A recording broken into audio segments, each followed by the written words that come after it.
Hi guys, you're watching Lesbian Central. My name is Kelly. It is Tuesday, and this is your official trigger warning for this video. It is about drinking, it is about drugs, it is about eating disorders. It's really not the most terrible video, but hey, trigger warnings are your friend. So, here we go. This week's topics are lessons we learned the hard way and dealing with your partner having an addiction. So I always try really hard to open up to the best of my abilities for these videos, but it's actually really challenging for me because I am talking to myself, and it's really hard to bring up personal things on this channel, but this is a really important topic, and so bear with me on how well I deal with this. So I've sort of danced around talking about it on this channel in the past, but this is a really important topic for me because not only have I had an eating disorder, but I also had a problem with drugs. And I've had partners who were with me, and they both did and didn't have these problems with me, and it can be really stressful and just emotional and unhealthy and a lot of things, and I'm really glad someone actually is looking for help in this sort of thing instead of just hoping that they can figure it out on their own. First thing that you need to know is that it is not your job to fix them, to fix anything. You are here to care about yourself first. You can bring comfort to them, you can bring love to them, you can be supportive, but at the end of the day, if they relapse, that is not your fault. You cannot blame yourself for other people's actions. If anything, and this sounds terrible, and it sounds like you don't really support them or believe in them, but if anything, you need to expect relapse. And you do this because if you expect it, then you will take steps to prevent it. So you can't just be like, oh, they hit their 1 month mark, they started going to meetings, they got out of treatment, they're fine now. No, this is going to affect you.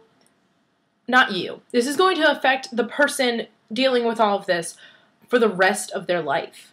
I will never not be a recovered addict unless I relapse. Like, I will always have that in my history. I will always have to keep my behavior in mind. I will probably always go to meetings. I will always have body issues. I will always have people kind of look at me sideways when I say, like, oh yeah, I'm trying to watch my weight now, or anything. Like, my family will always remember that point in my life and always kind of be watching.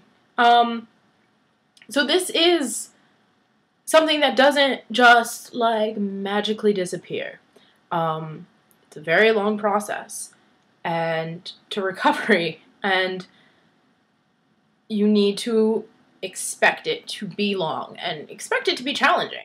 If you are in a relationship with someone with an eating disorder or with an addiction, I would say be aware of their triggers.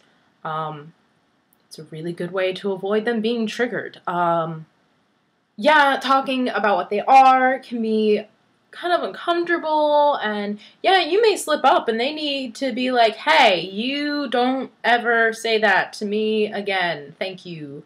But you know what? It's worth those uncomfortable moments if it means that this person's going to get better. Like, a trigger for me is eating alone. I cannot eat alone in public, especially. And my partners know this. And so they can't just be like, oh, I'm running late. Like, just go to fucking Wawa and, like, get a hoagie and eat in the parking lot. Like, they know, like, suggesting this to me is super, super dangerous. And so they don't. Now, with drugs and drinking and stuff like that, stress is a huge trigger. Being around it is like a huge trigger. So let's say you party and they don't, clearly, because they can't be around it. Don't take them to parties. I've gone to parties where like they like literally on the coffee table it's just spread out, and I've looked to the person who brought me there and I'm like, you fucking, why are we here? Why did you do this? Let them talk about it with you. Well, keeping in mind you're not their therapist. I've talked to people about my body image issues. I've talked to people about, like, craving drugs. That doesn't mean that they are responsible to tell me what to do about it. It doesn't mean that they're responsible if anything happens. It means I opened up to them. I got a moment to talk about how I feel, and that is fantastic of them. They're being a fantastic support by doing that. So if someone does open up to you and they're like, you know, like I always, when I'm having a really bad day at work and then like I'm really stressed at home and like just nothing feels like it's going right, like I really want to go do coke. Like you can say like, I really think it'd be better if you didn't go and do coke right now, but I'm really glad that you realize what's happening and why you feel like doing this, and I'm really proud of you for expressing it instead of just going out and doing that. That is a far better response than, oh, well, you're not trying hard enough in your 12-step, or any, like, don't shame them. Don't be a parent. They are your equal in this scenario. Promote a healthy lifestyle. Do not preach a healthy lifestyle. Do not compare addictions.